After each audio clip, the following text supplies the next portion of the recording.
फिलिस्तीन के अंदर अगर एक बच्चा भी जिंदा रह गया ना तो वो भी इजराइल का मातम पूरा पीटेगा, चाहे वो अकेला क्यों ना हो। फिलिस्तीनियों के 5 साल के बच्चे भी वहाँ पे कह रहे हैं मार गोली मार अपनी भाषा में बोल रहे हैं। जब एक 5 साल का बच्चा भी वहाँ पे अपने मुल्क के लिए लड़ने को तैयार है तो आप ये कैसे कह दोगे कि वो मुल्क किसी से हारेगा। इजराइल वाले तो भूखे नंगे आए थे, धोतियां भी नहीं पहन रखी थी, यहूदी जिस हालत में आए, चप्पलें उनके पैर में। तो जो बंदे शरण मांगने आए थे और आज उन्होंने फिलिस्तीनियों को शरणार्थी बना दिया है। अरे इजराइल वाले गाय खाते हैं, आज पूछो भक्तों से, समझ रहे हो बात? मूत पीते हैं, गाय खाते हैं, पता ना क्या क्या करते हैं।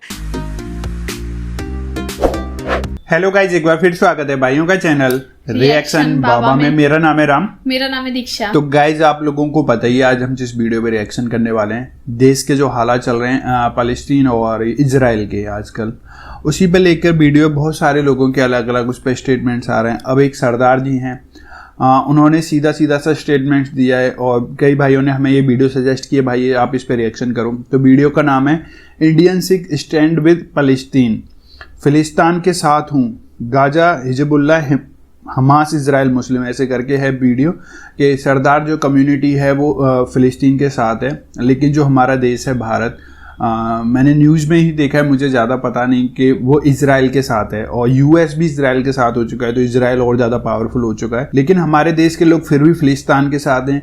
क्या रीज़न है, क्या सबब, वो तो ये वीडियो देखने के बाद और अच्छे से क्लियर हो सकता है। उम्मीद है आप लोगों को वीडियो अच्छी लगेगी। अगर अच्छी लगे तो प्लीज़ इस वीडियो को लाइक करें और आप चाहते हैं आपको ऐसे रिएक्शन वीडियोज भी मिलते रहें तो प्लीज़ चैनल को भी सब्सक्राइब करें। और गाइस आप लोग भी कमेंट कर सकते हैं आप कौन सी कंट्री के साथ हैं, क्या सब है। तो आज के रिएक्शन हम स्टार्ट कर लेते हैं बिना किसी देरी के। Let's play. नमस्कार, आप सभी का स्वागत है। पीआरबी में मेरे साथ अभी मौजूद हैं गिन्नी सानी जी, इनसे बातचीत करेंगे किस तरीके से देख रहे हैं ये इजराइल और फिलिस्तीन के जो अभी जंग जारी है इजराइल और फिलिस्तीन का, जिसमें भारत 2 गुटों में बंटा हुआ नज़र आ रहा है। एक जो है बीजेपी मोदी सरकार जो है उसने इजराइल का समर्थन किया है, वहीं कांग्रेस ने फिलिस्तीन का समर्थन किया है। आप किस तरीके से देख रहे हैं इस चीज़ों को? देखिए, सबसे बड़ी बात यह है कि कांग्रेस ने फिलिस्तीन का समर्थन नहीं किया, कांग्रेस सच का समर्थन किया है। और आज सच ये है कि अगर आप किसी की ज़मीन पे कब्जा करके बैठ जाओगे तो हर आदमी अपने हक की लड़ाई लड़ेगा। अगर एक बार बताइए, अपने हक की लड़ाई लड़ना गलत है तो हमारी आज़ादी की लड़ाई भी गलत थी।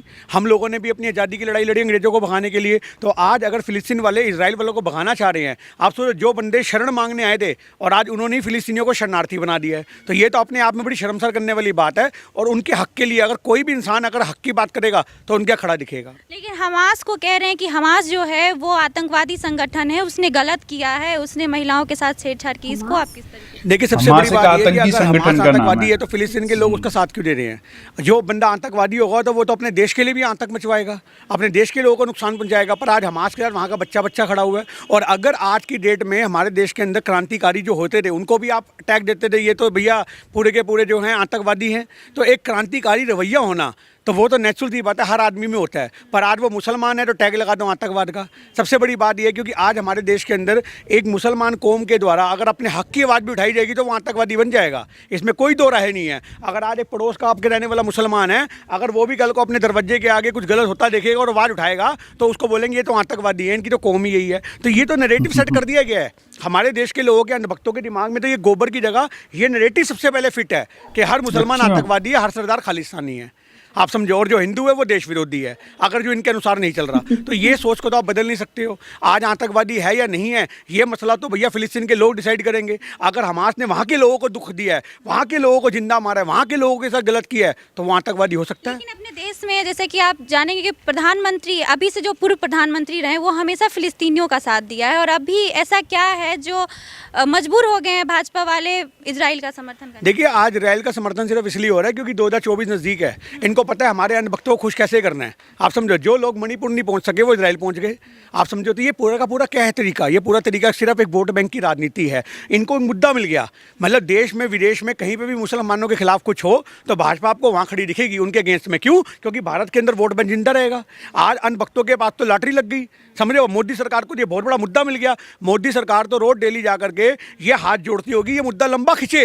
अगर ये मुद्दा लंबा खींचेगा तो उनका वोट नजदीक आएगा। हम समझ रहे हो बात? तो 2024 की तैयारी है और शेरा कुछ नहीं है। अन भक्तों को क्ल्यू दे दिया कि ये मुसलमान है, इनके खिलाफ नफरत उगलो। तो बाकी आईटी सेल इनका काम कर रहा है। लेकिन आईटी सेल की बात अगर आपने की है तो अभी विदेश मंत्रालय से एक ट्वीट आया है।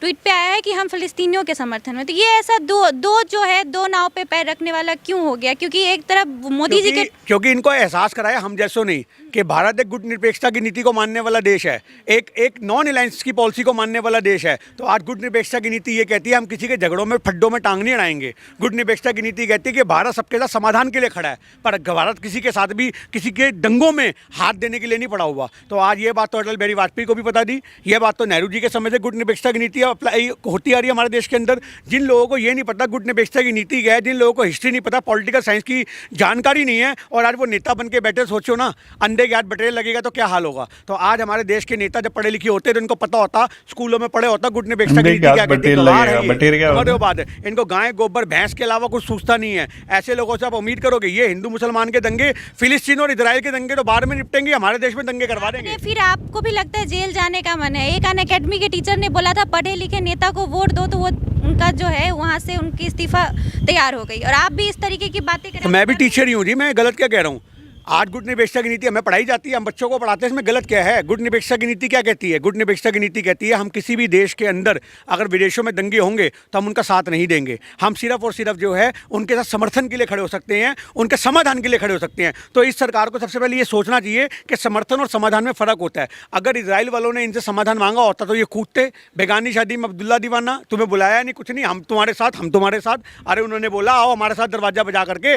इजराइल जो भारत को हथियार देता है, क्या वो सक्षम नहीं है फिलिस्तीन जैसे छोटे से एरिया को लड़ने के लिए? आप बताओ। लेकिन आप ऐसी बात कर रहे हैं कि ये सक्षम नहीं है, लेकिन यहाँ के कुछ बच्चे हैं, कुछ लोग हैं जो कह रहे हैं हम इजराइल के समर्थन में लड़ेंगे। देखिए ये तो ये कहने की बातें हैं। सावंत भी कूद पड़ी है मैदान। तो मैं तो कह रहा हूँ इन सबको फिर एक बस तैयार करो और भेजो, इजराइल भेजो, चड्डीधारियों को भेजो, हाथ में लठे लेकर के जाएंगे। चड्डीधारी आपको पता होगा कौन है? समझ रहे हो बाजी? भाजपा के जो एजेंट है सब चड्डीधारी हैं। इनको जाना चाहिए वहाँ पे बंदूक की जगह हाथ में लठ लेकर के। इन्होंने भारत में गोल लट घुमाए हैं। आज़ादी के वक्त भी इनकी अच्छी प्रैक्टिस थी, पर उस समय अंग्रेजों के लिए घुमाते थे, और आज यही वाली बात है, आज ये इजराइल के लिए घुमाएंगे। हमें कोई दो राय नहीं है इस चीज़ में कि ये अगर वहाँ पे जाते हैं, मेरी बात आप समझ रहे हो बात, तो जो ये लठ लेकर के जाएंगे उसी लठ में टंगे पाएंगे। तो इनको भेजना चाहिए। हम तो खुद चाहते हैं इनकी तस्वीर भारत के सामने आनी चाहिए, कितने बड़े योद्धा हैं ये। हम तो खुद चाहते हैं इनको भेजा जाए, पहली फुर्सत से निकाला जाए इनको। आप फिलिस्तीन के साथ हैं, आप फिलिस्तीन के लिए लड़ें। ना, मैं फिलिस्तीन के साथ नहीं, ये आपकी गलतफहमी है। मैं सिर्फ हक की बात करता हूँ। आज हक ये है कि आपने उनकी ज़मीन पे कब्जा कर रखा है। ना तो मैं मुसलमानों के साथ हूँ, ना मैं हिंदुओं के साथ हूँ, ना मैं सरदारों के साथ हूँ। मैं सिर्फ सच के साथ हूँ। मैं एक भारतीय हूँ, और एक भारतीय होने के नाते सच ये है कि फिलिस्तीनियों से उन्होंने ज़मीन मांगी थी इजराइल वालों ने, भूखे नंगे हालातों में, और तुम्हें शरण दी उन लोगों ने, और आज तुम उनका फ़ायदा उठा रहे हो। तो ये बात को सोचो, उनके बच्चों को मार रहे हो, चाहे वो तुम्हारे बच्चों को मारे या तुम उनके बच्चों को मारो। मर तो इंसानियत रही है, भले कोई भी जीते, मैं कहता हूँ, पर इंसानियत हर रोज हार रही है। तो आज सबसे बड़ी बात है कि गिन्नी सानी सिर्फ और सिर्फ सच्चाई के साथ है। सच्चाई ये है कि आज वहाँ पे जो कब्जा है वो इजराइलियों का है। इजराइलियों को बड़े प्यार से वहाँ से जगह खाली करनी चाहिए और फिलिस्तीन को उनका आज़ाद मुल्क देना चाहिए। लेकिन वो जो मस्जिद अक्सा की बात की जाए तो वो लोग कह रहे हैं ये हमारा है, वो कुछ वो यहूदी कह रहे हैं वो मस्जिद हमारा अक्सा पे है। हमने वीडियो बनाई थी ना, यूएनओ में जाएगा जी। यूएनओ किस लिए बनी है? इन गवारों को फिर पढ़ाओ।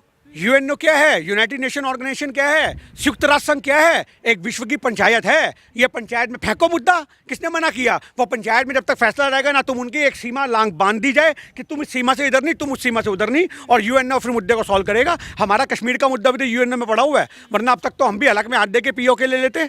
आप समझो इस बात को। पर हमारा मुद्दा भी यूएनओ में पड़ा हुआ, हम कुछ नहीं कर पाते। तो आज यूएनओ में मुद्दा डालो, यूएनओ उसमें देखेगा क्या करना है क्या नहीं करना। कह रहे हैं कि आज जो है फिलिस्तीन के साथ है, कल पाकिस्तान के साथ होंगे।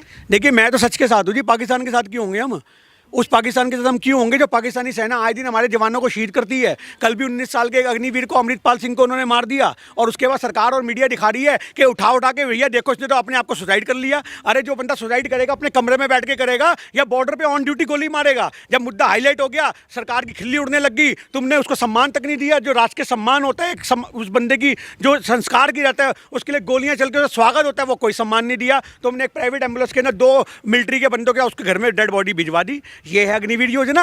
इससे तुमने भर्ती करवाया था 4 साल में बच्चों को मारा जाए, पीटा जाए, और आज आप कहते हो कि उसके बाद उन्होंने गोली मार ली। यानी कि आज सरकार के इन्फ्लुएंस में मीडिया हो या मिलिट्री के बड़े अफसर हो, इसकी भी जांच होनी चाहिए कौन कौन है। कल तक जो मीडिया दिखा रही थी कि जम्मू कश्मीर की गोली से वो मर गया, आज वो मीडिया दिखा रही है कि भैया देखो देखो उसने गोली मार ली। मतलब एक फौजी अपने आप में कितना सक्षम होता है, मजबूत होता है। वो 19 साल का बच्चा अपने आप को गोली मार लेगा, ऐसी कौन सी उसकी मानसिक स्थिति बिगड़ गई थी? तो ये सिर्फ और सिर्फ ढकने का काम हो रहा है। आप समझ रहे हो? और उन अंधभक्तों से हमारा सवाल है, 19 साल के सिख भाई बच्चे शहादत दे रहे हैं, और आप तो कल तक कह रहे थे कि सारे सरदारी खालिस्तानी हैं। ये तो उनके मुंह पे चपेट होनी चाहिए कि अंधभक्तों को, तुम्हारे में से कोई गुजरात से निकल के चड्डी पहन करके वहाँ पे शहादत देने के लिए पूरा पंजाब और हरियाणा शहादत देता है, तब हमारे देश के घर में बच्चे सो पाते हैं। पर आप तो मिनट में लगा लेते हो ये तो आतंकवादी हैं, ये फलाने, ये तो ढिमकाने हैं। तो ये सोच बदलनी पड़ेगी। आपने एक खबर देखी होगी, अलीगढ़ मुस्लिम यूनिवर्सिटी में कुछ छात्र छात्राएं थे, फिलिस्तीनियों के लिए वो प्रोटेस्ट कर रहे थे, तो उनको जेल में डाला गया है। देखिए मैं कह रहा हूँ प्रोटेस्ट आप क्यों कर रहे हो, मैं भी यही बात कहना चाहता हूँ। प्रोटेस्ट तो हमारे मणिपुर के लिए करना चाहिए था।